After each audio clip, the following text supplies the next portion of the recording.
উপর যে অ্যাটাক হবে না এর কোনো গ্যারেন্টি নেই। আর সন্ধ্যেবেলা করে তো কয়েকটা সেদিক খালি আসেন সেলফি তুলতে, ঢাকা জুয়েলার্সে অন ডিউটি দেখাবার জন্য। চাঁচলে সোনার দোকানে ডাকাতি কাণ্ডে 48 ঘন্টা পর বৃহস্পতিবার ঘটনাস্থলে পৌঁছয় রাজ্যের সিআইডি এর ডিআরবিটি সেলের তদন্তকারী দল। প্রায় 5 জনের তদন্তকারী দল ঘণ্টা খানেক ধরে সোনার দোকানে বিভিন্ন সরঞ্জাম খতিয়ে দেখেন। সঙ্গে ছিলেন ওই দোকানের ম্যানেজার ও কর্মীরাও। ডাকাতির ঘটনার কিনারা করতে এখন বড় চ্যালেঞ্জ হয়ে দাঁড়িয়েছে পুলিশের কাছে।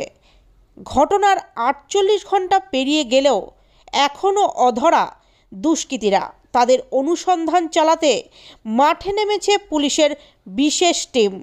বৃহস্পতিবার সকালে ঘটনাস্থলে ওই দোকানের খুঁটিনাটি খতিয়ে দেখতে পৌঁছয় সিআইডির ডিআরবিটি সেলের একটি তদন্তকারী দল। আমরা তো প্রচণ্ড হারে আতঙ্কিত, কারণ একদম সন্ধ্যাবেলা সবার সামনে ওপেন এরকম আগ্নেয়াস্ত্র নিয়ে ঢুকেছে, ঠিক আছে, এবং সবারই দোকান খোলা। ঝিলচুরা দূরত্ব মানে থানাতে বারবার কল করা সত্ত্বেও থানা আসুন, ঠিক টাইমে থানা পৌঁছাতে পারে। আইজি ডিআইজি র্যাঙ্কের অফিসাররা এসছেন দেখলাম, ঠিক আছে। তো যাক, প্রশাসনের কাজ করবে, কিন্তু আমরা চরম হারে আতঙ্কিত। 72 ঘন্টা হয়ে আসলো মোটামুটি, 38 ঘন্টা না, আমাদের খবর নেই যে কাউকে ধরতে পারে। কি বলবেন? দেখুন, প্রশাসনের কাজ প্রশাসন করবে, আমাদের প্রশাসনের আবার বলে না। তবে আমরা প্রশাসনের উপর আস্তে আস্তে আস্থা হারিয়ে ফেলছি।